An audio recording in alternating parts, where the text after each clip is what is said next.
Baik,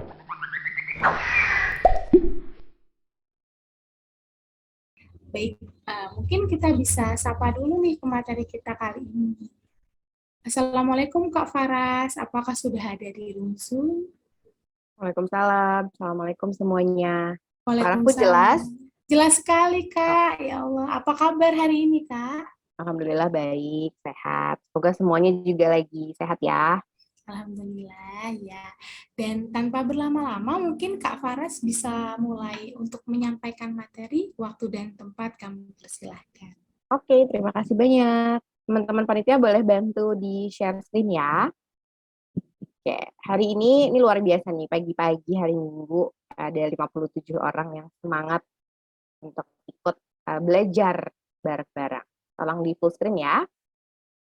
Bisa di full screen kah biar teman-teman lihatnya jelas. Oke. Uh, Kalau di aku bawahnya agak kepotong ya. Bisa ini nggak sih kayak klik kanan full screen gitu bisa nggak?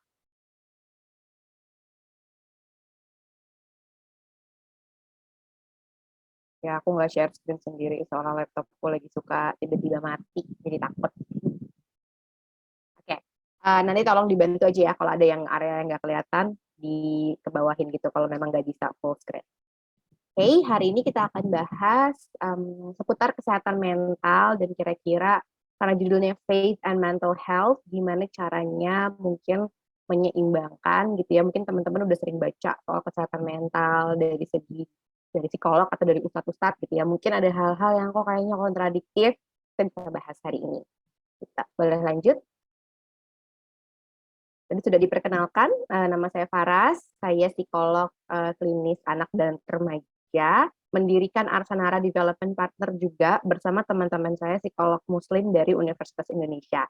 Gitu. Kenapa kita bikin Arsanara? Karena memang kita tahu ya kebutuhan terhadap kesehatan mental itu meningkat banget. Kesadaran terhadap kesehatan mental sangat meningkat dalam beberapa tahun terakhir. Tapi kadang-kadang nggak semua hal yang disampaikan itu nyambung sama nilai-nilai kita sebagai seorang muslim. Gitu. Jadi aku dan teman-teman muslim yang psikolog merasa kayaknya kita perlu bikin platform yang cukup muslim friendly gitu. Gimana caranya menyampaikan edukasi terkait mental health tapi nggak berseberangan atau malah kalau bisa dikaitkan dengan apa yang sudah kita pelajari juga di agama kita. Oke, lanjut. Nah, kalau kita ngomongin kesehatan mental, berarti kita harus tahu dulu definisi sehat mental itu apa. Jadi kalau menurut WHO, sehat mental itu bukan cuman tidak memiliki gangguan kesehatan mental gitu kan. Kita tahu ada beberapa penyakit-penyakit mental gitu ya, mental illness yang ada di um, ada di buku diagnosis gitu. Misalnya gangguan depresi, bipolar gitu yang teman-teman mungkin sering dengar. Tapi bukan berarti kalau kita terbebas dari gangguan itu, dari diagnosis itu kita sehat mental. Karena sebenarnya definisi sehat mental itu pertama individu yang sadar akan kemampuannya. Jadi tahu apa yang bisa dia lakukan, apa yang tidak bisa dia lakukan. Gitu, nggak berpura-pura jadi orang lain atau nggak berpura-pura, wah, aku kayak jago di sini gitu, padahal enggak. Atau misalnya malah sebaliknya, merasa nggak bisa apa-apa, padahal banyak sekali yang sudah dikaruniai sama Allah gitu ya, kelebihan-kelebihan yang dikasih sama Allah ke kita, tapi kita nggak lihat itu. Gitu. Jadi individu yang sehat mental tahu kapasitas dirinya, apa yang dia bisa lakukan, apa yang tidak bisa dia lakukan. Yang kedua, mampu menghadapi stres sehari-hari dengan efektif. Karena yang namanya kita melakukan segala aktivitas sehari-hari, pasti stresornya banyak. Dari yang paling simple, misalnya ada alat di rumah yang rusak gitu ya, mau ngeprint, printernya rusak, terus mau ke kampus tiba-tiba macet, padahal udah telat gitu. Itu kan stresor-stresor sehari-hari. Kita mampu nggak menghadapi itu atau sulit sekali untuk ditangani gitu. Kalau udah ngerasa wah ini stresnya parah banget biasanya udah jadi nggak sehat mental gitu. Kalau tidak bisa kita atasi dengan baik. Terakhir mampu berfungsi secara produktif. Jadi masih bisa nggak kita melakukan aktivitas sehari-hari, baik itu terkait tanggung jawab kita sebagai mahasiswa, kalau ada yang udah kerja ya sebagai pekerja, sebagai anak, sebagai kakak, sebagai teman, sebagai ibu gitu. Mampu nggak kita menjalani peran-peran itu secara produktif? Gitu. Kalau misalnya tiga-tiganya oke, berarti bisa tergolong sebagai individu yang sehat mental. Tapi kalau ada yang terganggu, berarti masih perlu ditingkatin lagi kesehatan mentalnya. Oke, lanjut. Nah, individu yang sehat mental ini oke. Jadi individu yang sehat mental itu sebenarnya kayak kalau kita ibaratkan kayak timbangan gitu ya. Ujian-ujian yang kita punya itu lebih ringan rasanya daripada kekuatan yang kita punya. Gitu. Itu yang sehat mental. Jadi ada namanya protective factor atau faktor-faktor yang bisa melindungi kita. Gitu. Misalnya apa? Di sini masuk tuh misalnya keimanan kita itu masuk sebagai salah satu protective factor. Karena orang yang keimanannya baik, kalau ada musibah gitu ya, dia bukan menyalahkan keadaan, tapi dia tahu oh ini tuh ujian dari Allah yang harus aku jalani. Itu beda sama orang yang keimanannya rendah, kalau dapat ujian justru dia mungkin marah, malah marah gitu ya, ngerasa kenapa sih hidupku begini banget. Gitu. Terus ada juga kemampuan mencari hikmah, mencari insight dari pengalaman-pengalaman kita. Gimana caranya kita memandang masalah yang kita alami. Gitu. Apakah itu sebagai hal positif, hal negatif. Gitu. Apakah itu hal buruk atau oh ini sesuatu yang bisa mengembangkan aku. Gitu. Ini tuh menempa aku. Nah, istilahnya kan what doesn't kill you makes you stronger. Harusnya kan kayak gitu. Gitu ya. Terus strategi coping yang baik gitu. Apa sih yang biasanya dilakukan kalau lagi ada masalah? Gitu. Kalau misalnya strateginya sehat, mungkin cerita ke teman-teman. Nanti kita akan bahas lebih lanjut ya soal strategi coping gitu. Itu bisa meningkatkan protective factor kita. Tapi kalau strategi coping yang nggak bagus, nggak mau terima bantuan, malah lebih mengurung diri aja, atau lari ke hal-hal yang sifatnya lebih negatif, ya, ke rokok, makanan, alkohol, gitu, itu akan bikin kesehatan mentalnya makin buruk. Support system juga perannya sangat penting untuk jadi faktor penguat kita. Gitu. Itu dari keluarga, teman-teman terdekat, gitu ya, teman-teman organisasi, dan lain-lain. Risk factor-nya atau hal-hal yang akan jadi pemberat kesehatan mental kita itu ya banyak juga, dan ini semua orang pasti beda-beda.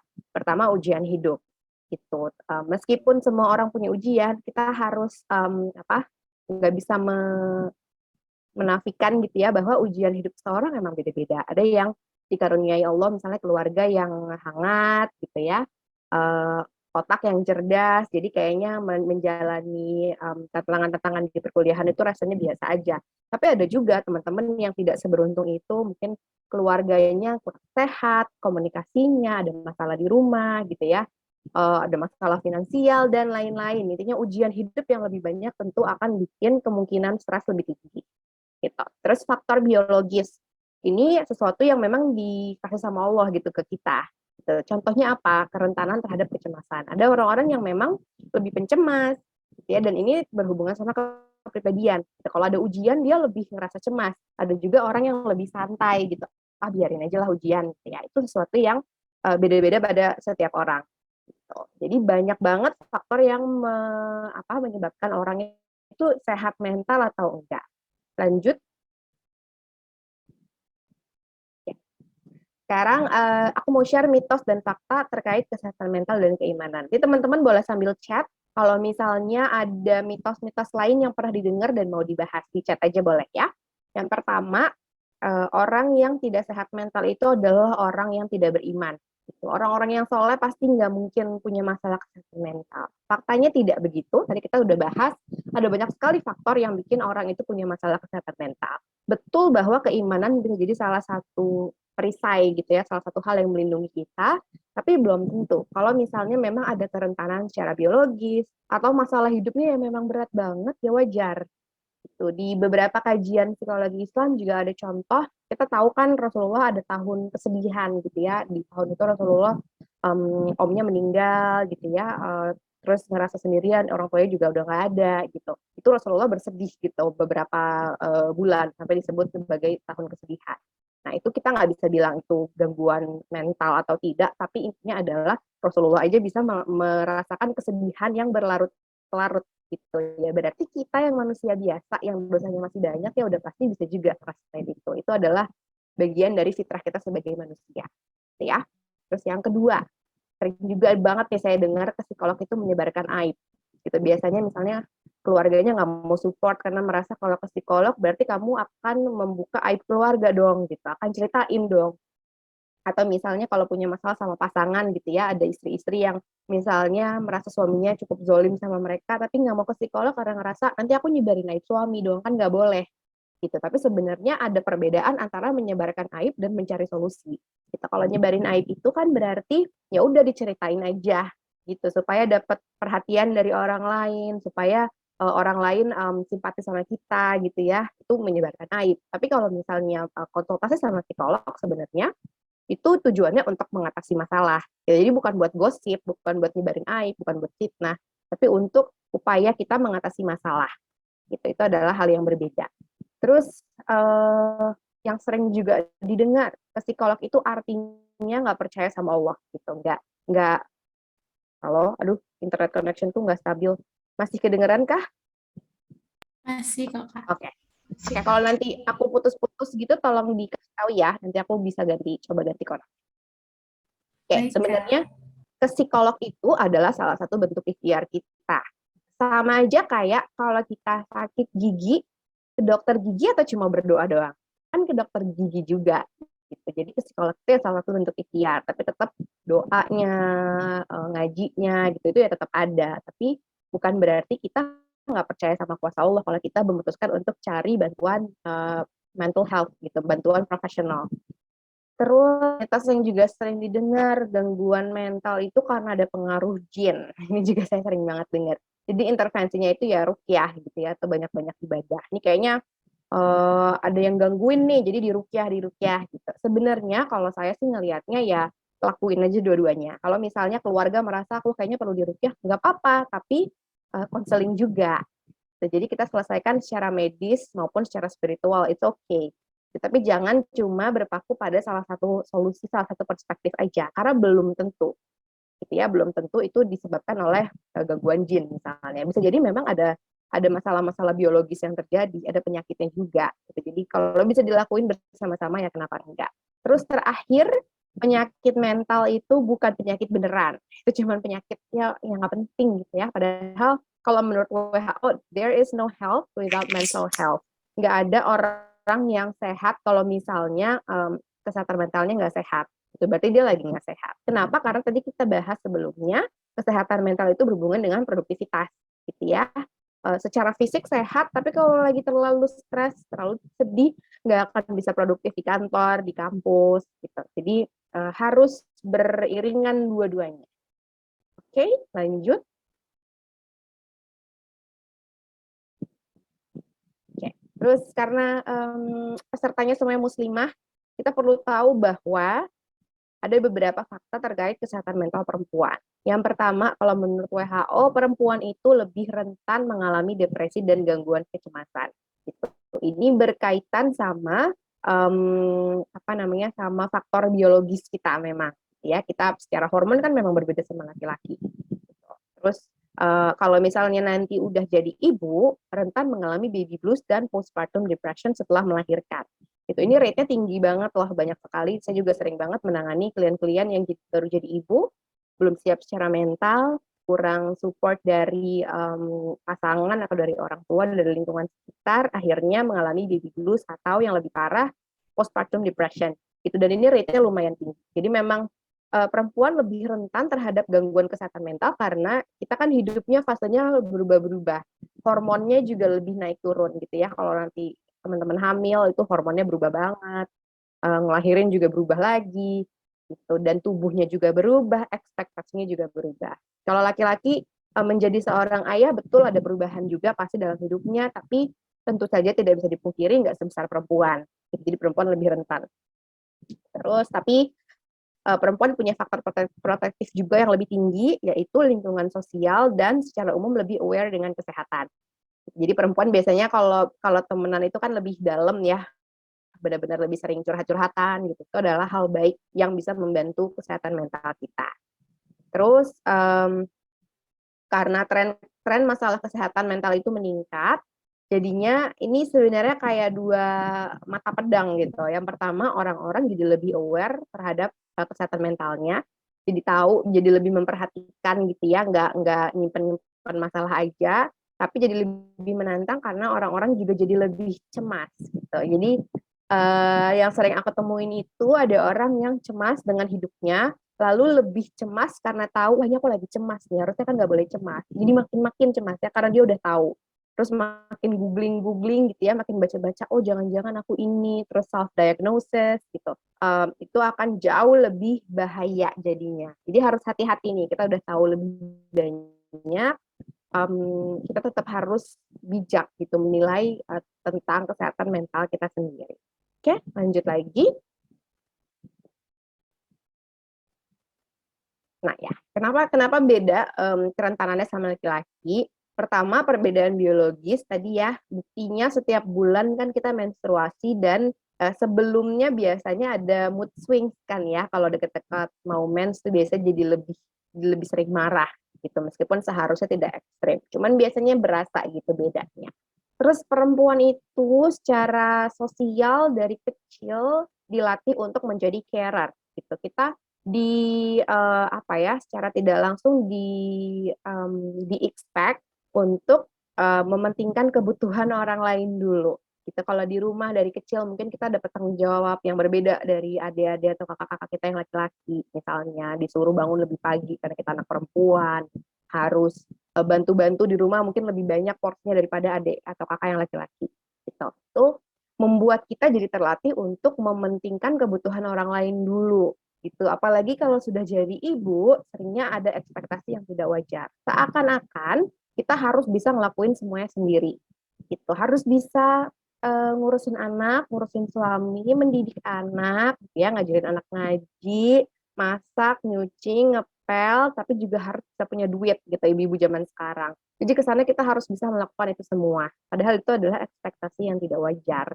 Gitu. Jadi kalau ada yang bilang ibu adalah superwoman, kalau menurut saya yang nggak kayak gitu juga karena ibu ya manusia biasa gitu ya. Kalau ada hal-hal yang memang kita nggak bisa lakuin ya nggak apa-apa, kita nggak harus bisa ngelakuin semuanya dengan sempurna gitu karena kan kita juga cuma manusia doang.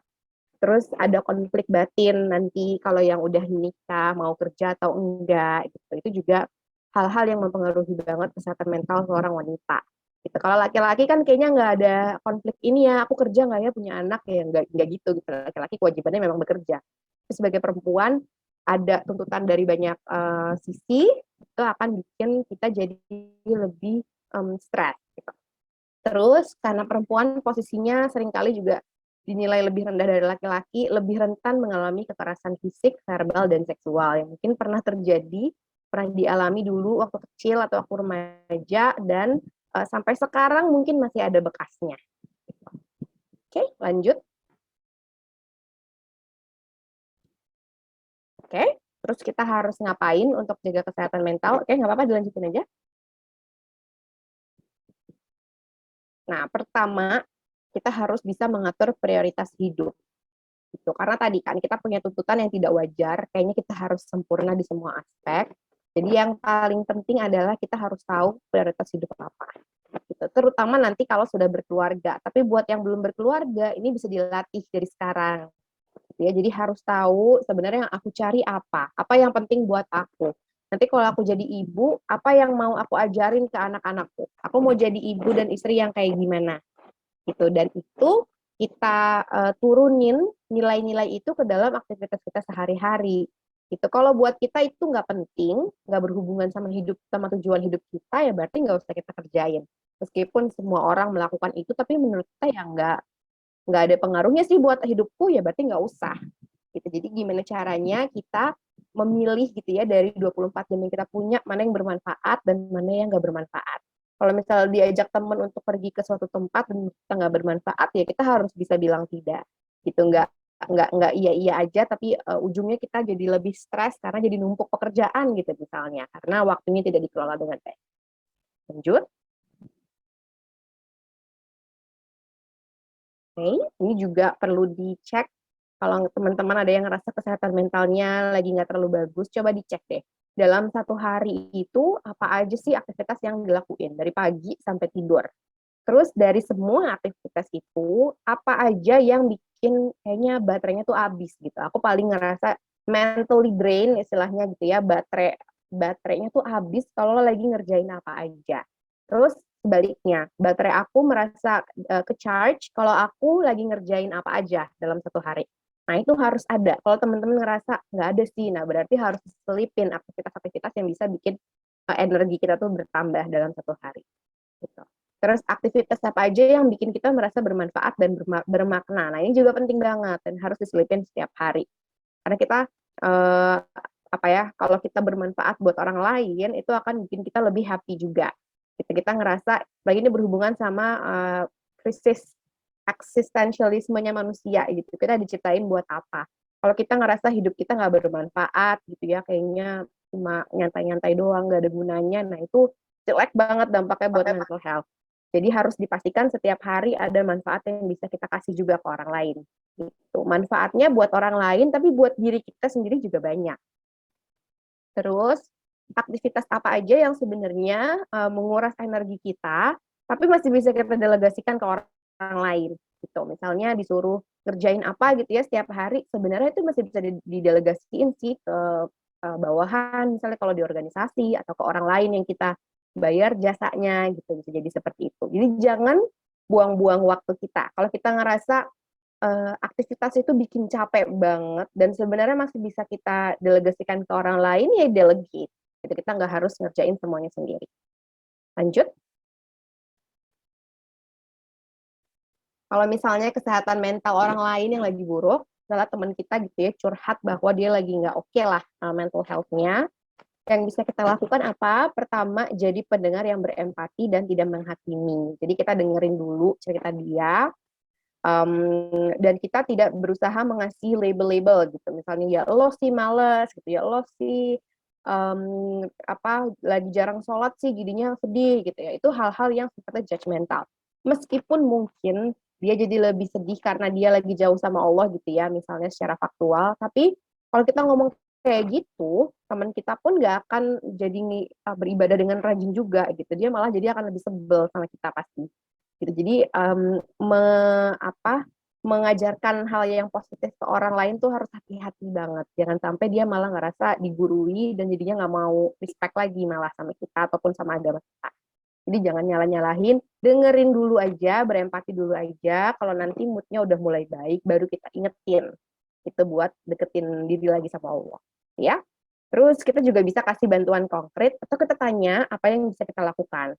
Itu kayak misalnya temennya cerita, terus kita tahu nih temennya tuh sebenarnya dia yang salah sih gitu ya. Kita bisa tanya, lo mau gue dengerin atau mau dapat saran gitu. Gue mau ngomong sesuatu, lo mau dengerin atau lo maunya gue iya aja nih gitu. Mau lagi butuh temen untuk dengerin atau lagi butuh nasehat gitu. Itu bisa kita tanyain dulu ke temennya. Jangan langsung memaksakan diri untuk menyelesaikan masalah dengan caranya kita. Gitu. Karena belum tentu yang menurut kita baik buat teman kita itu ya baik juga. Gitu ya kan setiap orang beda-beda. Terus berikan bantuan sesuai kemampuan kita dan tetap atur boundaries. Jadi kalau ada temen yang mental health state-nya lagi buruk banget, bawaannya sedih terus, ngeluh mulu gitu ya, terus kita ngerasa kalau kita dengerin cerita dia tuh kita capek gitu, kita ikutan capek. Berarti ya kita harus sadar sama kemampuan itu, sama kemampuan diri kita bilang bahwa sorry ya aku juga lagi ada masalah, misalnya aku kayaknya lagi nggak bisa dengerin cerita kamu. It's okay. Gitu. Jadi bukan kewajiban temen sebenarnya untuk benar-benar ada 24 jam buat orang lain. Gitu. Jadi bisa diarahin ke psikolog mungkin gitu ya yang memang tugasnya dengerin cerita orang gitu atau kita jadwalin misalnya sorry ya kalau malam ini aku lagi capek banget boleh nggak ceritanya besok aja gitu itu nggak apa-apa. Jadi jangan sampai karena kalian membantu teman kalian mental health kalian yang jadi terganggu gitu. Jadi kita harus tetap fokusnya ke diri sendiri dulu. Lanjut. Nah, ini tadi tentang coping. Coping yang sehat itu apa aja? Ada emotion focused coping, problem focused coping, dan religious coping. Emotion focused coping itu intinya segala macam cara penyelesaian masalah yang membuat kita jadi moodnya tuh baik gitu. Jadi secara emosional kita lebih siap untuk mengatasi masalah-masalah kita. Bisa apa aja, bisa olahraga rutin gitu ya. Kalau kita olahraga, hormon-hormon yang berhubungan dengan kebahagiaan itu keluar semua. Jadi bikin kita lebih happy gitu secara jangka panjang. Jadi coba diselipin. Paling enggak misalnya jalan kaki gitu ya. Kalau nggak bisa tiap hari ya 2-3 kali seminggu paling tidak gitu ya. Terus ngobrol sama temen, curhat ke support system, temen, orang tua, adik, kakak gitu. Semuanya boleh. Terus tidur yang berkualitas juga penting gitu. Kadang-kadang orang ngerasa aku butuh me time, tapi jadinya begadang gitu. Kita itu butuh tidur paling tidak 7 jam setiap hari, ya 6 sampai 8 jam lah, 7 sampai 8 jam kurang lebih. Kalau misalnya kurang dari itu, biasanya akan lebih gampang marah, akan lebih gampang stres, akan lebih gampang capek karena moodnya tidak terregulasi dengan baik gitu, hormon-hormon di tubuhnya tidak bekerja dengan baik. Karena tadi ya, kesehatan mental itu berkaitan banget sama kesehatan fisik. Gitu. Jadi coba dicek tidurnya udah cukup atau belum, kualitas tidurnya gimana, bangun-bangun rasanya capek atau fresh. Kalau bangun-bangun rasanya masih capek, bisa jadi tidurnya itu masih kurang atau kurang berkualitas. Gitu. Terus emotion focus coping juga bisa bentuknya memanjakan diri gitu ya, nyalon, mijet-mijet gitu misalnya buat yang suka. Atau makan makanan yang enak dan sehat. Kenapa sehat? Karena kalau nggak sehat, itu jangka panjangnya hormon-hormon yang berkaitan dengan stres, dengan ketidakbahagiaan justru akan diproduksi sama usus kita. Itu jadinya makanan yang sehat itu ngaruh banget juga untuk bikin mental health kita jadi lebih baik. Gitu. Terus latihan mindfulness. Mindfulness ini bukan berarti meditasi doang gitu ya, tapi sebenarnya mindfulness itu adalah kita melatih untuk being present atau kita fokus ngerjain apa yang lagi kita kerjain. Itu kalau lagi belajar fokus belajar, kalau lagi sholat khusyuk sholat, kalau lagi masak fokus masak, jangan digabung-gabung gitu. Lagi ngobrol sama temen mikirin kerjaan, lagi kerja mikirin temen, itu bikin kita tidak mindful dan bikin kita nggak happy karena kita jadi nggak fokus di apa yang lagi kita jalanin sekarang, pikiran kita kemana-mana, itu yang bikin kita nggak happy gitu. Terus nggak cukup tapi kalau misalnya cuma fokus ke emosi aja. Kalau misalnya kita punya masalah, kita cuma me time terus gitu ya, liburan, belanja, olahraga, tapi masalahnya nggak diselesain, itu namanya kita lagi lari dari masalah. Gitu. Jadi emotional focus coping ini gunanya untuk menetralisir emosi kita supaya kita bisa kembali berpikir jernih. Kalau udah merasa lebih baik, ya berarti harus kita hadapi masalahnya. Coba dianalisis, kira-kira apa ya yang bikin aku jadi bete gitu ya sebulan terakhir ini, aku kayaknya sering marah-marah. Kenapa ya kira-kira? Gitu, dianalisis sendiri, baca-baca dari sumber bijak dan terpercaya, atau kalau misalnya ngerasa kayaknya udah stuck nih sama masalah kita, ya berarti butuh berkonsultasi dengan profesional gitu, ke psikolog, atau kalau merasa kayaknya udah butuh bantuan obat juga ya ke psikiater, nggak apa-apa. Itu adalah salah satu ikhtiar kita untuk mengatasi masalah yang kita punya gitu. Terus yang tidak kalah penting adalah religious coping atau coping yang dilakukan secara spiritual gitu dengan agama yang kita punya.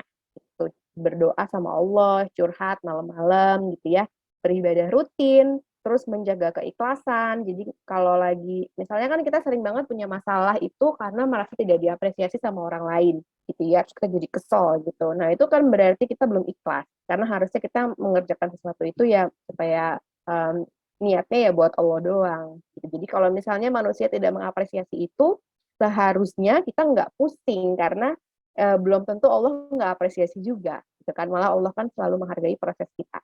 Jadi kalau merasa udah capek banget belajar, nilainya jelek gitu ya, diinget-inget lagi aku belajar buat apa sih? Apakah buat dapat nilai?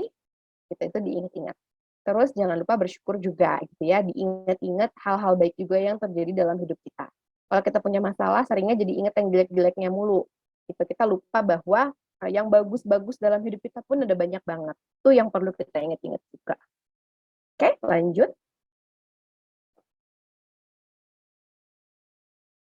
Udah selesai ternyata. Oke, kalau gitu sekian dari aku. Kita lanjut diskusi tanya-jawab aja ya, biar puas tanya-jawabnya. Ya, Masya Allah, terima kasih atas penyampaian materi yang sangat luar biasa nih dari Kak Faras Afifah. Bagaimana teman-teman, masih semangat? Dan Alhamdulillah, sungguh bermanfaat sekali ya materi kita hari ini, dan semoga kita semua dapat lebih memahami dan mencintai diri kita sendiri. Untuk itu, marilah kita berikan aplaus kepada Kak Farah Afifah yang telah memberikan ilmunya bagi kita semua. Jazakumullah wa khairan katsiran. Dan untuk acara selanjutnya akan saya buka sesi diskusi dan tanya jawab. Jadi bagi peserta yang ingin bertanya bisa langsung nih raise hand ataupun drop pertanyaannya di kolom chat. Nanti akan saya pilih dan akan saya bacakan. Untuk formatnya sendiri, nama underscore asal instansi underscore pertanyaan. Jadi bagi teman-teman yang ingin bertanya, dipersilakan.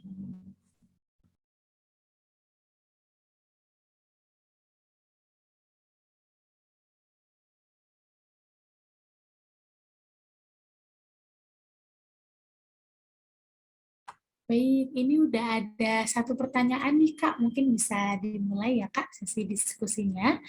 Ini dari Kak Siti Nur Azizah. Assalamualaikum Kak, izin bertanya. Saya sering mendengar tentang alter ego. Yang saya baca, alter ego memiliki kepribadian yang berbeda, seperti dua orang dalam satu tubuh. Bagaimana jika seseorang sering berbicara dengan dirinya sendiri, seakan-akan dia punya teman dalam dirinya? Apakah itu disebut alter ego atau gangguan mental? Mohon penjelasannya, Kak Faras Mudian. Pertanyaannya berat banget ya. Intinya sih kalau misalnya nih ya, kalau kita ngomongin gangguan mental itu kan gangguan yang berkaitan dengan kepribadian ganda gitu ya kalau yang mirip gitu. Kalau misalnya kita merasa ada suara dalam tubuh kita yang nggak bisa kita kendalikan atau ada suara-suara dalam tubuh kita yang mengarahkan kita untuk melakukan sesuatu yang beda sama keinginan kita gitu. Tanpa kita sadari, tanpa kita nggak bisa kontrol, berarti itu gangguan mental gitu. Tapi kalau ngobrol sama diri sendiri, sebenarnya self talk itu penting banget dan sebenarnya kita lebih banyak ngobrol sama diri sendiri daripada sama orang lain.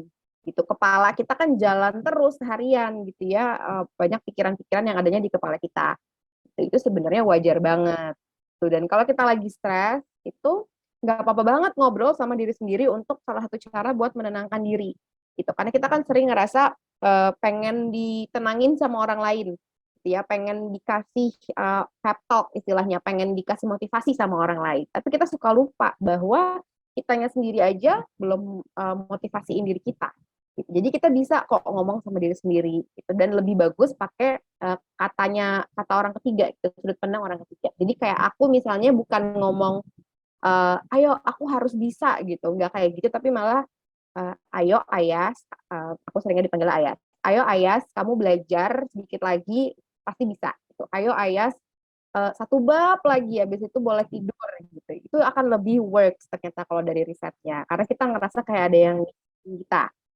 Tuh. Jadi ngomong sama diri sendiri, kalau memang bisa kita kontrol ya itu nggak apa-apa, itu hal yang normal terjadi. Ya. Baik, terima kasih Kak Faras. Bagaimana Kak Siti Nur Aziza? Apakah ada feedback atau tambahan? Tidak ada feedback. Terima kasih jawabannya, Kak. Terima kasih. Sama-sama. Oke, untuk yang lain, peserta yang lain, teman-teman, mungkin ada yang bertanya. Sembari menunggu pertanyaan dari teman-teman nih ya, Kak. Saya izin bertanya, boleh, Kak Boleh Faras? dong. Nah, ya, memang kan akhir-akhir ini memang sudah banyak sekali ya, maksudnya banyak sekali campaign-campaign tentang mental health gitu kan. Tapi masih banyak juga orang-orang yang masih belum sadar gitu Kak tentang apa ya keutamaan dari menjaga mental health itu sendiri. Bahkan kadang ada orang yang mungkin dia ingin masuk ke jurusan psikologi tapi lingkungannya itu tidak mendukung gitu Kak, kayak ngapain kamu masuk psikologi gitu, kamu mau ngurusin orang sakit jiwa kayak gitu loh Kak. Jadi mereka tuh belum paham bahwa dalam diri kita sendiri pun ada sebuah mental health yang perlu dijaga gitu Kak. Dan menurut Kak Faras gimana sih pendapat dari Kak Faras? Ya, kalau menurutku sih, kalau kalau itu diucapkan sama orang-orang angkatan orang tua kita gitu ya, aku masih merasa itu lumayan wajar karena memang di waktu mereka masih muda dulu ya nggak ada yang peduli soal ini. Gitu. Orang tua kita ya kebanyakan yang nggak, ya emang nggak pernah belajar gitu, kecuali mungkin orang tua yang sering baca gitu ya, yang memang cari informasi sendiri. Karena susah banget dapat informasi di waktu itu. Mungkin harus buka buku, harus baca, harus ke perpustakaan gitu ya. Kalau misalnya sekarang kan kita tinggal buka IG aja banyak banget edukasi. Ya, jadi harusnya kalau itu yang ngomong angkatan orang tua kita atau lebih tua lagi, kalau aku merasa itu hal yang wajar, tapi ya tugas kita untuk mengedukasi mereka. Kita harus kasih tahu bahwa oh kalau lagi stres itu nggak bisa kerja dengan fokus loh, gitu. Atau misalnya orang yang sering bentak-bentak, yang sering marah-marah itu kemungkinan karena punya masalah kesehatan mental loh. Gitu kan banyak orang tua yang merasa mereka baik-baik saja, tapi anaknya dibentak-bentak mulu setiap hari. Bisa jadi sebenarnya orang tua yang kayak gitu tuh ya lagi stres. Mungkin ada stres di kantor, ada stres terkait masalah finansial, tapi nggak tahu kalau itu tuh ada masalah kesehatan mental, nggak tahu cara ngatasinnya gimana, akhirnya ngebentak orang lain gitu untuk membuat mereka jadi merasa lebih baik gitu. Jadi kita kasih contoh dari hal sehari-hari aja gitu. Terus kalau ada posting terkait mental health yang menurut teman-teman bagus ya di-share aja ke Instagram, ke WhatsApp keluarga mungkin, di status gitu. Jadi emang harus diedukasi sedikit-sedikit sampai akhirnya mereka ngerasa lebih paham gitu tentang itu. Tapi menurutku sih udah meningkat banget ya. Sekarang aku pun menangani kasus itu sekarang jadi lebih sering yang kasusnya lumayan ringan gitu. Jadi ada masalah sehari-hari dan aku justru seneng banget. Kan banyak yang ngerasa aduh kayak malu deh ke psikolog kalau masalahnya cuma gini doang. Gitu. Kalau buat aku malah aku senang sekali karena pertama itu menunjukkan bahwa sudah aware orangnya terhadap kesehatan mentalnya dan preventif gitu. Jadi mencegah sampai parah gitu. Kalau ibu-ibu baru tuh biasanya yang konseling yang memang paham tentang kesehatan mental, dia tahu kalau ini nggak ditangani segera, nanti dia takut jadi menyakiti anaknya, gitu kan. Jadi sebelum kejadian ya diselesaikan dulu. Itu lebih baik daripada kalau udah parah, karena intervensinya akan jauh lebih lama juga, lebih mahal juga, gitu. Jadi lebih baik kita memang mencegahnya yang kita tingkatin, gitu ya. Oke, terima kasih banyak Kak Faras. Ini ada pertanyaan lagi satu nih dari Kak Vitalia Kerina Putri.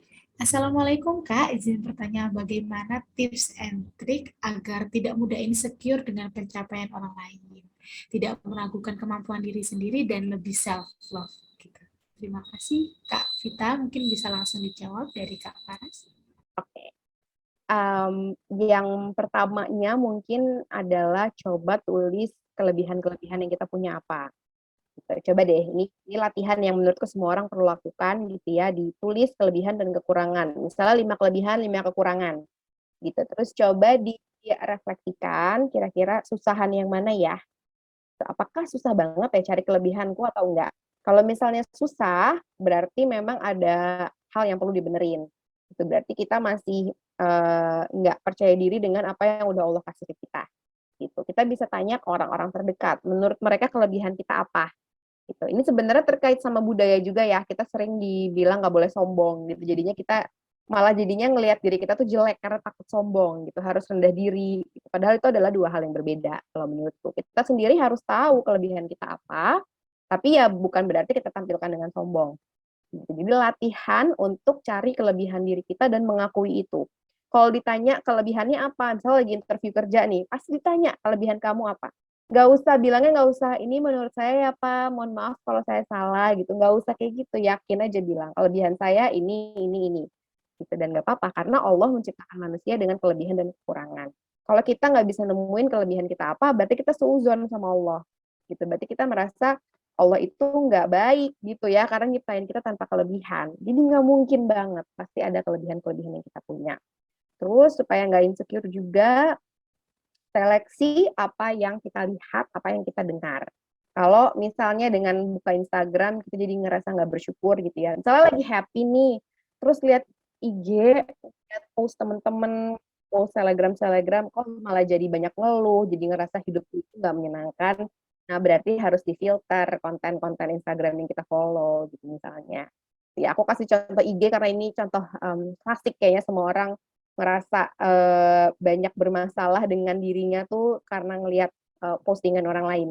Gitu kan. Kalau zaman dulu kan kita cuma membandingkan diri sama teman sekelas, sama keluarga, sama tetangga gitu ya.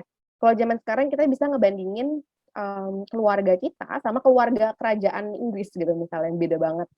Jadi harus adil kalau bandingin diri sama orang lain. Ya, kita kalau misalnya bandingin kita sama temen yang lagi liburan ke luar negeri gitu ya, di saat kita boro-boro deh, paling cuma jalan deket-deket doang karena nggak punya uang misalnya. Ya kita bandinginnya secara utuh dong. Keluarga kita keluarga yang sama atau tidak, faktor ekonominya misalnya gitu ya. Harus yang setara. paling bagus itu bandingin diri ya sama diri kita sendiri, sama kelebihan-kelebihan yang kita punya, kekurangan yang kita punya, progres yang telah kita jalani selama ini itu paling bagus. Gitu. Oh dulu aku nggak bisa nabung, sekarang aku nabungnya alhamdulillah bisa nabung 500.000 sebulan misalnya. Kalau kita bandingin sama orang yang nabungnya 5 juta sebulan, kita nggak akan bersyukur. Tapi kalau kita bandingin sama progres kita akan bersyukur. Gitu. Atau kalau mau bandingin kita sama orang lain, cari pembanding yang setara. Ya, yang tadi ya, yang memang misalnya faktor ekonomi, tingkat kecerdasannya mirip-mirip lah sama kita. Itu masih nggak apa-apa menurutku. Kayak misalnya, dia temen aku udah lulus skripsi, padahal dia kurang lebih setara lah sama aku. Kok aku belum? Nah, itu nggak apa-apa kayak gitu. Tapi kalau kita bandingin sama anak yang, wah, pokoknya beda banget sama kita, jadinya nggak adil buat diri kita sendiri. Berarti kita harus lebih melihat pencapaian orang lain itu sebagai motivasi ya Kak bagi kita untuk mengupgrade diri kita sendiri. Yap. Bagaimana Kak Rifaza? Bagaimana Kak Vita? Apakah ada feedback? Ya, sudah. Moderator, terima kasih banyak jawabannya Kak Faras. Baik. Untuk pertanyaan selanjutnya nih Kak, ada dari Kak Rifaza. Assalamualaikum Kak Faras, izin bertanya. Saat muncul perasaan-perasaan negatif seperti marah, sedih, benci, takut, apakah sebenarnya tidak apa-apa bila kita cenderung menghindari perasaan tersebut karena takut membuat diri menjadi lemah? Mohon penjelasannya dari Kak Faras. Nggak boleh dong. Jawabannya singkat, nggak boleh. Kenapa? Karena ya itu kan perasaan yang memang fitrahnya manusia gitu. Kita memang bisa marah, kita bisa sedih, bisa benci gitu. Itu memang bisa kita rasain ya, berarti kalau kita menolak, menghindari, denial, pasti tetap ada bekasnya gitu. Bisa jadi bekasnya misalnya kita jadi kasar sama orang lain tanpa kita sadari. Karena sebenarnya kita lagi marah. Kita marahnya sama orang A, tapi jadinya karena kita merasa enggak kok nggak marah gitu ya, denial, yang kita bentak orang yang lebih lemah dari kita. Biasanya tuh gitu, adik kita, orang tua kita misalnya. Padahal kita punya masalah sama atasan kita, sama dosen gitu misalnya ya. Atau yang jadi korban bisa jadi juga tubuh kita. Gitu. Kita ngerasa, coba nih, sambil mengingat-ingat apakah pernah mengalami ini gitu ya. Kita ngerasa hidup kita lagi nggak enak, tapi kita denial. Enggak kok, nggak apa-apa, aku bahagia kok kuliah di sini gitu ya. Kan ini yang aku inginkan dari dulu. Jadi denial sama perasaan-perasaan negatifnya, tiba-tiba jadi lebih sering mah, tiba-tiba jadi alergi, padahal dulunya nggak pernah alergi. Tiba-tiba jadi sering sakit kepala gitu. Itu ngaruh banget ke sistem imun di tubuh kita. Itu makanya kesehatan mental, kesehatan fisik itu benar-benar saling berkaitan. Kalau kita nggak kelola emosi kita dengan baik, akan jadi ngaruh banget loh. Yang itu kan jangka pendek ya alergi mah. Jangka panjangnya jadi sakit jantung bisa jadi diabetes gitu, karena mungkin bisa jadi juga kita tidak menerima perasaan negatif kita, tapi kita jadinya makan mulu gitu ya untuk stress eating gitu. Itu juga ngaruh banget ke tubuh kita gitu ya. Jadi nggak ada untungnya, nggak ada untungnya buat kita kalau kita menolak perasaan-perasaan itu. Justru yang dilakukan harusnya adalah kita terima. Oh, aku tuh lagi sebel sama orang ini. Oh, aku tuh lagi cemas. Aku lagi cemas karena aku lulus kuliah misalnya gitu ya. Oh, aku lagi nggak nyaman ada dibimbing sama dosen A. Itu kita terima aja, nggak usah dijudge, nggak usah dihakimi. Karena itu adalah hal yang wajar. Jadi emosinya nggak pernah salah. Emosi itu selalu valid. Tapi perilaku kita yang masih bisa kita kontrol gitu. Jadi meskipun kita lagi marah sama anak ini, sama teman kita, bukan berarti kita harus kasar ke dia kan. Kita bisa kelola itu. Tapi kita harus akuin dulu kalau oh ya aku tuh lagi sebel gitu, aku tuh lagi takut. Nanti perilakunya masih bisa kita kontrol kalau kita sudah bisa ngakuin dulu.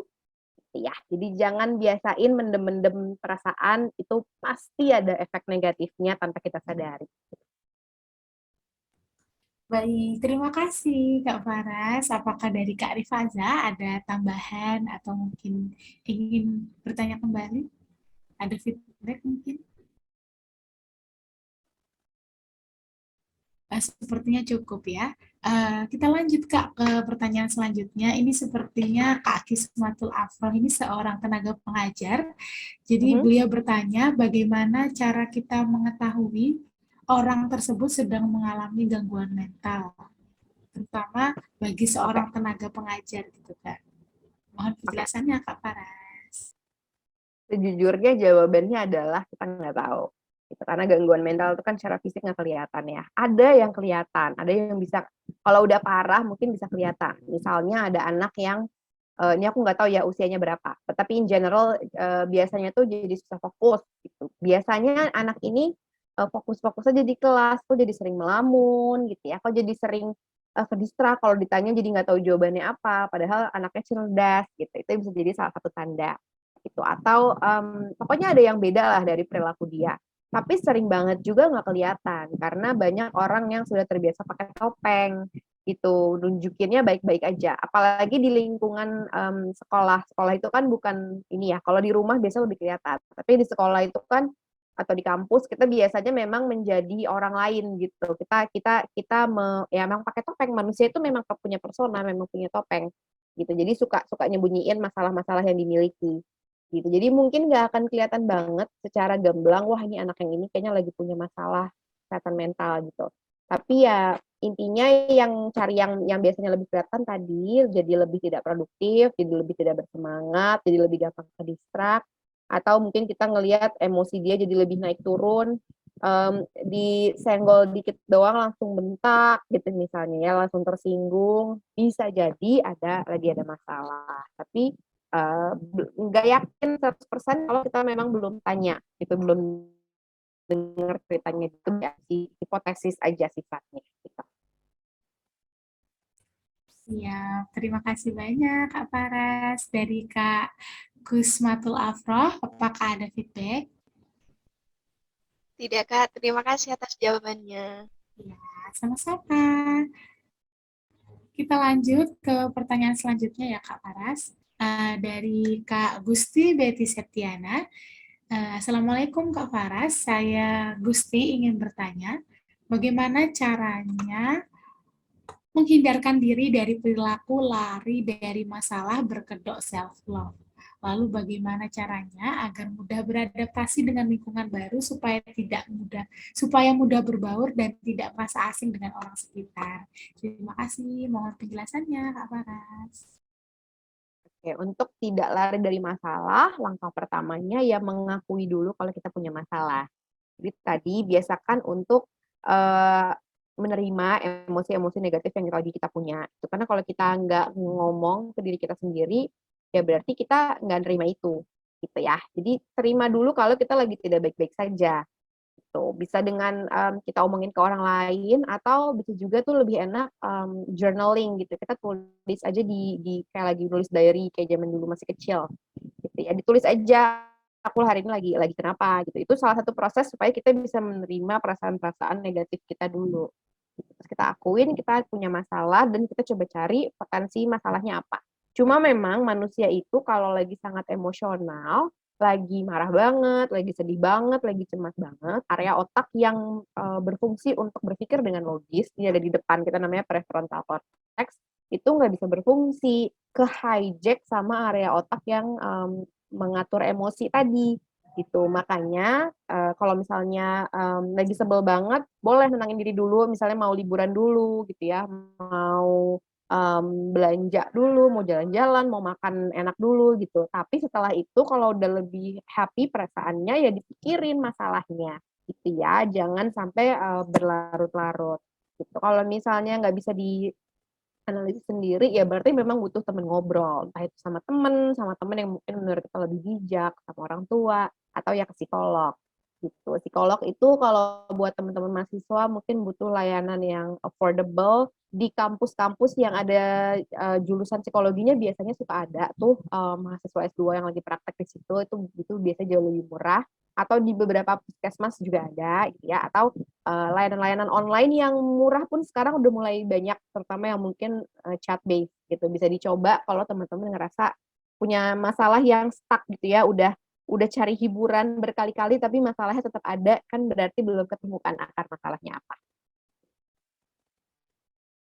Baik, benar nih kata Kak Paras. Jadi kalau merasa ada sedikit hal yang perlu diceritakan, mungkin bisa langsung ke teman-teman yang bisa mendengar atau cek arsenara.id mungkin untuk menambah informasi-informasi. Baik, kita lanjut ke pertanyaan selanjutnya dari Kak Mawadatur. Assalamualaikum Kak, saya ingin bertanya. Ada beberapa orang bilang, coba kamu itu jujur dengan diri sendiri. Padahal kita merasa udah ngasih yang terbaik untuk diri sendiri termasuk self-reward. Terus bagaimana ya Kak menanggapi hal tersebut? Dan jujur atau enggaknya itu bagaimana kita bisa menilai? Gitu. Terima kasih Kak Faras, mohon Ini penjelasannya. aku agak bingung deh, maksudnya apa? Boleh di ini nggak diperjelas? Mungkin open mic gitu? Oke, mungkin Kenapa? Kak Mawadatur Ah, ah. bisa open mic nih biar Soalnya kan katanya juga. coba jujur dengan diri sendiri, tapi kaitannya sama self reward. Jadi kayak jujurnya tuh konteksnya apa? Gitu. Aku perlu tahu. Ya Kak, Eh, sebelumnya kan saya mau ada ya. Ini kan kadang saya juga pernah curhat gitu kan ya Kak sama orang. Ini sering dibilang kayak gitu, coba kamu itu jujur dengan diri sendiri gitu. Saya merasa kayaknya saya udah pernah jujur gitu, termasuk apa yang saya inginkan tuh saya ikutin apa yang saya inginkan, kayak saya ingin membeli sesuatu yang buat saya senang gitu, dan saya udah coba nurutin gitu Kak. Nah terus kenapa orang-orang masih bilang apa, masih bilang nggak jujur sama diri sendiri gitu, itu termasuk apa ya, kayak emang gimana sih orang bisa nilai jujur dan enggaknya gitu, apa kita belum terbuka sama orang kah atau bagaimana gitu. Oke, oke.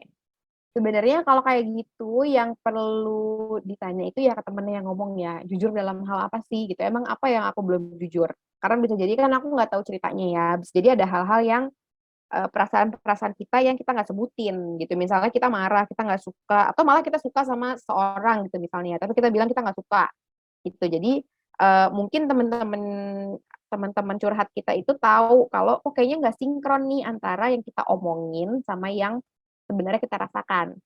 Gitu. Tapi untuk tahu lebih jelasnya apa ya memang harus diklarifikasi ke orang yang ngomong gitu sih. Karena aku nggak tahu gambaran cerita benerannya apa ya. Jadi diklarifikasi atau coba ngobrol sama orang yang netral gitu, yang nggak terlalu kenal kamu di sehari-hari. Oke, gitu ya, Kak Mawadatur, mungkin bisa diimplementasikan mungkin. Kita lanjut ke pertanyaan selanjutnya dari Kak Belia. Assalamualaikum Kak Faras, izin bertanya. Menurut Kak Faras, bagaimana tanggapan terhadap sikap seseorang yang biasa terlalu berlebihan dalam menekan orang lain dalam lingkupnya untuk memenuhi keinginan yang sebenarnya itu adalah ambisinya sendiri dengan berkedok, aku ingin berikan yang terbaik untuk kita, tapi tindakannya itu tanpa memperdulikan kepentingan orang lain.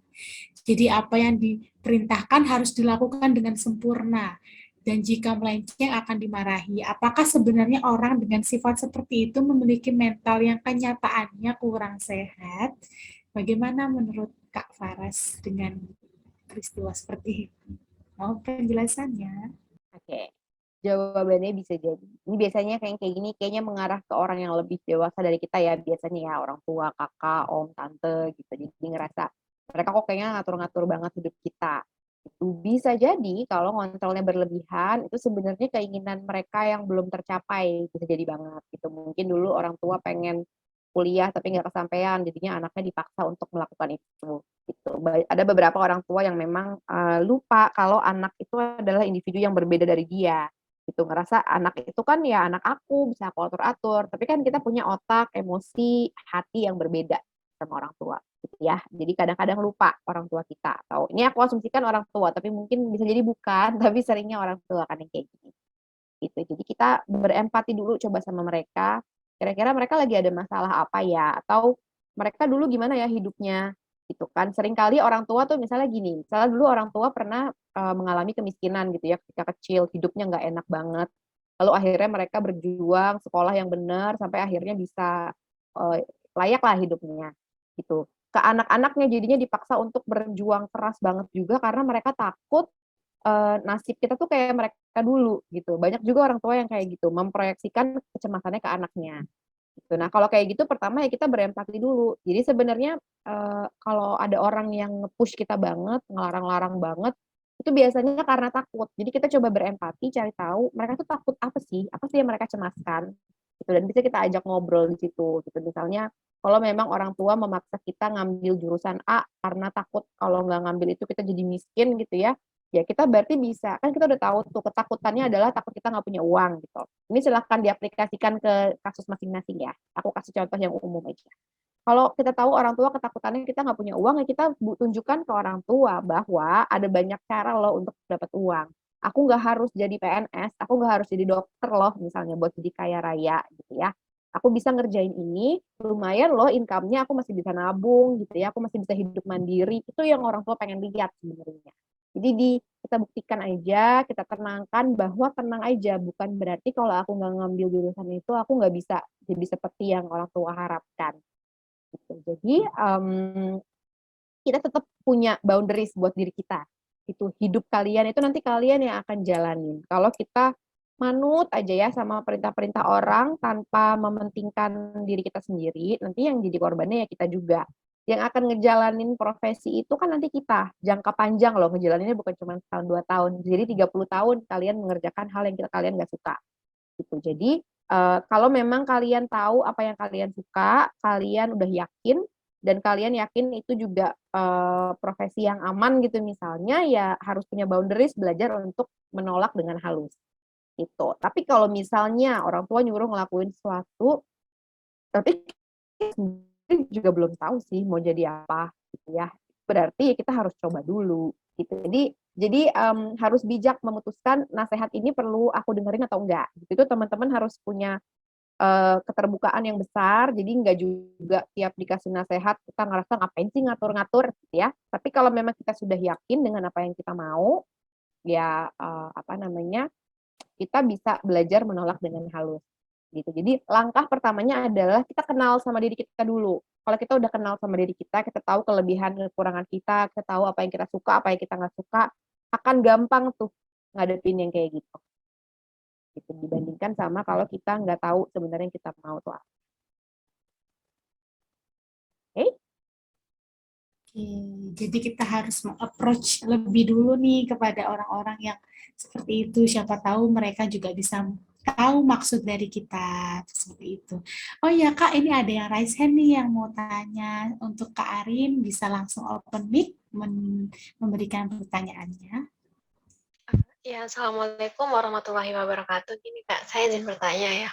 Nah, di kehidupan sehari-hari itu kan pasti tiap orang punya planning sendiri-sendiri untuk ke depannya.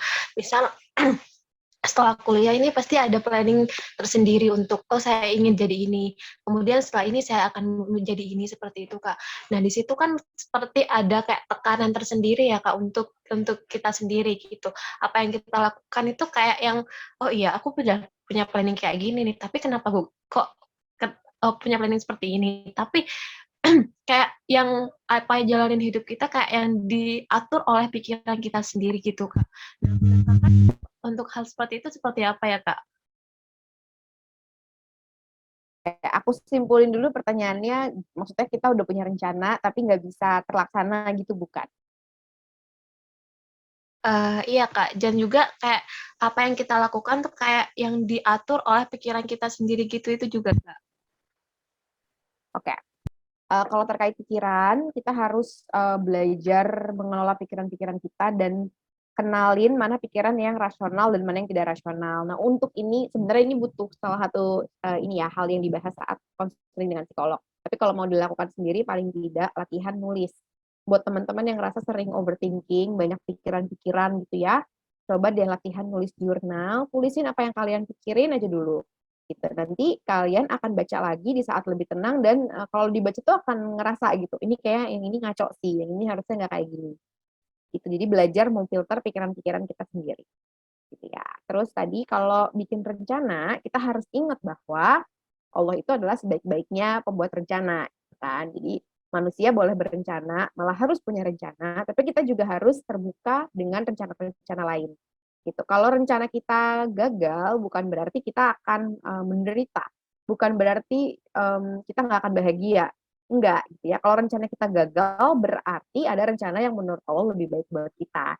Gitu. Jadi dijalanin dulu aja, nanti pasti aku yakin banget beberapa tahun kemudian akan sadar, oh iya ya, untung banget dulu aku nggak ngelakuin itu, karena ternyata rencana yang ini ternyata lebih bagus. Gitu. Jadi kita harus terbuka, open minded gitu ya, bahwa semua hal kita, hidup kita tuh udah diatur sama Allah. Jadi apapun pintu yang dibuka ya cobain aja dulu gitu. Karena kita cuma bisa berencana aja. Sama kalau bikin rencana, sesuaikan sama kemampuan kita juga. Kadang-kadang kita punya rencana yang terlalu tinggi, nggak realistis. Gitu. Jadi ya wajar kalau nggak kesampaian. Gitu ya. Jadi bikin rencana yang realistis, atau kalau mimpinya tinggi banget, di breakdown. Misalnya mau jadi presiden gitu, itu kan kayaknya gede banget mimpinya. Di breakdown sampai, jadi tahun depan aku harus ngapain kalau mau jadi presiden 30 tahun lagi. Gitu, supaya mimpinya bisa ke-achieve-nya dikit-dikit dan kita ngerasa puas dengan itu. Oke, terima kasih Kak Faras. Ada feedback mungkin dari Kak Arin? Oh ya Kak, udah paham Kak. Terima kasih atas jawabannya. Oke, kita lanjut ke pertanyaan selanjutnya nih ya Kak. Dari Kak Livianing Ayu. Assalamualaikum Kak Faras. Seringkali kita ingin maju, tapi ada orang terdekat yang justru kurang suka ketika kita memiliki suatu keberhasilan. Dan apa langkah lain selain menjauhi orang-orang seperti itu, mengingat mereka adalah sosok penting dan salah salah hal yang tidak ingin kita lepas dari hidup kita. Mungkin maksudnya orang-orang yang terdekat gitu ya Kak, yang tidak Yap, menyukai kemajuan kita gitu. Mohon ya. penjelasannya Kak. Nggak perlu ngejauhin sebenarnya, tapi perlu bikin pagar. Kita perlu punya boundary sama semua orang. Jadi orang-orang itu kan ada di hidup kita. Kita yang berhak menentukan mereka boleh masuk sampai mana. Gitu. Kalau misalnya ada tamu ke rumah kan ya, kita tahu ada tamu yang cuman boleh di teras doang, ada yang boleh sampai ruang tamu, ada yang boleh sampai ruang keluarga, ada yang bahkan boleh masuk kamar kita karena deket banget sama kita. Nah, orang-orang terdekat kita pun juga kayak gitu. Kita bisa menentukan orang ini boleh berpengaruh seberapa besar ya dalam hidup kita. Itu bisa jadi misalnya kalau sama orang yang ini kita cuma ngobrolin seputar ini aja gitu, nggak usah hal-hal yang seperti personal. Jadi kita yang atur sendiri dan kita yang atur omongan mereka itu mau kita dengerin atau enggak. Gitu. Enggak semua omongan orang itu perlu kita masukin ke hati. Gitu. Dan kita mungkin juga perlu berempati. Gitu. Itu juga cukup works. Misalnya ada orang yang nyinggung mulu kalau ngomong gitu ya. Kalau kita ketemu tuh ngeritik mulu. Bisa jadi dia punya masalah. Dia sebenarnya lagi insecure sama dirinya sendiri. Atau memang dia tidak cukup berpendidikan gitu. Jadi nggak tahu kalau yang diomongin itu tuh menyakiti perasaan orang lain. Jadi kalau kayak gitu ya bilang aja dalam hati bahwa orang itu ngomong kayak gitu bukan untuk menyakiti perasaan kita gitu ya, tapi memang dia orangnya kayak gitu, ya udah biarin aja. Jadi it's not about me gitu. Ini tuh bukan tentang aku tapi tentang dianya. Gitu. Jadi kita filter, jadi nggak semua omongan orang lain itu kita masukin ke kepala kita. Gitu. Ada yang memang udah itu mesti dengerin, biarin aja. Itu mah dia emang emang orangnya yang kayak gitu, ya udah biarin. Ya bukan berarti kita harus jauhin dia 100%, tapi kita kontrol sejauh mana dia bisa punya impact dalam diri kita. Baik, terima kasih Kak Faras. Bagaimana dari Kak Livia? Apakah ada feedback mungkin? Mungkin sepertinya sudah cukup ya.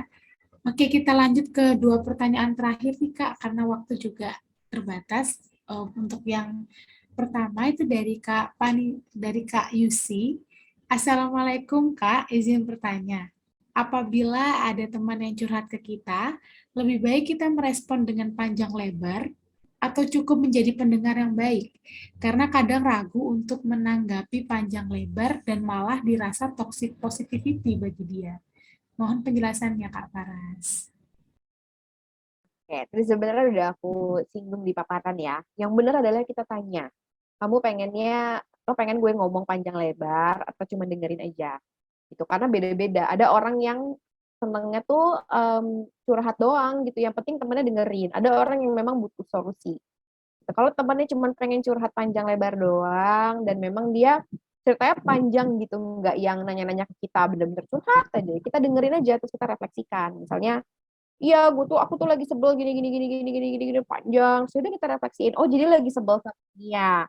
Gitu. Kita rangkum kayak gitu aja. Oh, kamu lagi marah. Oh, bete ya kayak gitu. Iya sih, kalau digituin pasti rasanya nggak nyaman ya. Gitu. Jadi kita kita kayak cermin aja. Kita refleksikan perasaan-perasaan dia seperti apa. Terus kita bisa tanya. Jadi menurut lo pengen dihibur dengan cara seperti apa? Gitu, mau lagi butuh kayak gimanain, itu kita tanyain aja ke teman kita, karena mungkin setiap orang punya preferensi yang beda-beda gitu. Terus toxic positivity itu kan sebenarnya lewat kata-kata yang udahlah gitu ya, udahlah bersyukur aja, semangat aja. Nah, kata-kata itu memang yang harus dihindari kalau orang lagi cerita. Jadi kita dengerin dulu, kita validasi perasaannya, baru kalau temannya butuh saran kita kasih saran. Oke, terima kasih. Mungkin itu penjelasan dari Kak Paras. Untuk Kak Yusi, apakah ada feedback? Oke. Ini ada pertanyaan terakhir ya Kak, sebelum kita tutup sesi tanya jawab pada hari ini. Itu dari Kak Windy Sukma. Assalamualaikum Kak, sekarang ini sedang tren yang namanya self-healing dan self-reward. Bisa dengan shopping, belanja, traveling, dan sebagainya sampai berlebihan, dan menimbulkan hal-hal yang kurang baik, misalnya boros. Nah, bagaimana caranya self-healing yang baik dan benar menurut Kak Faras, agar tidak hanya berupa pelarian dari masalah? Seperti itu. Mohon penjelasannya, Kak Faras. Ya, kalau semua hal kita kasih embel-embel self-reward, self-healing, itu mah namanya ini ya, kita lagi cari justifikasi aja sebenarnya, itu cuma pengen senang-senang doang. Gitu. Jadi, dan itu sebenarnya dalam jangka panjang, kalau tidak kita kelola dengan baik, malah akan bikin kita jadi lebih rugi. Karena misalnya jadi nggak punya tabungan, jadi nggak punya rencana hidup, karena nggak mau ngapa-ngapain, aku capek, kan aku harus self-reward, yang kayak gitu-gitu. Itu kan bikin kita nggak maju-maju. Jadi yang harus dilakukan apa ya, kita kasih jatah secara rasional. Misalnya dalam satu hari kita kerja berapa jam, istirahatnya berapa jam, harus setara gitu. Jangan misalnya ya udah deh aku mau kerja gitu ya, aku mau belajar setengah jam. Habis itu ya udah, karena aku udah belajar setengah jam, aku mau self reward nonton Netflix 2 jam. Itu kan nggak adil gitu ya. Jadi self rewardnya boleh banget diselipin setiap hari, tapi porsinya harus adil. Gitu. Kalau misalnya terkait uang, harus beli sesuatu, pergi ke satu tempat yang kita bayar gitu ya. Paling enak itu memang bikin pos jatah juga gitu. Misalnya uang kita, kalau gaji kita bulan berapa persen boleh dipakai buat diri kita sendiri, buat kita senang-senang itu. Jadi jangan gangguin porsi-porsi yang lain, nabungnya juga tetap harus dilakukan. Kenapa? Karena kalau enggak, itu akan bikin masalah di jangka panjang. Gitu. Kesannya kita bahagia kan, bisa beli barang-barang yang kita mau, bisa liburan, gitu ya, jalan-jalan melulu, makan-makan terus sama teman-teman. Tapi nanti beberapa tahun lagi pasti nyesel karena kayaknya gini-gini doang tabungannya, dan itu akan bikin stres lagi gitu. Jadi supaya jangka panjangnya kita tetap happy, dijatahin gitu ya. Jadi belajar bikin itu kan juga boundaries buat diri kita sendiri. Boleh nyantai-nyantai tapi berapa jam sehari jatahnya. Boleh keluarin uang buat diri sendiri tapi berapa banyak sebulan jatahnya. Gitu, dan belajar untuk disiplin dengan itu untuk kebaikan diri kita sendiri. Gitu. Mungkin itu penjelasan dari Kak Faras. Mungkin untuk Kak Windy, apakah ada feedback? Oke, mungkin udah cukup deh ya Kak. Baiklah, karena mengingat waktu juga terbatas, dan dengan berat hati sesi diskusi dan tanya jawab kita cukupkan sampai di sini. Terima kasih kepada para penanya, dan mohon maaf jika terdapat pertanyaan-pertanyaan yang masih belum dapat dijawab. Semoga di lain waktu kita masih diberi kesempatan untuk bisa berjumpa dan dipertemukan kembali di majelis ilmu yang lainnya. Amin.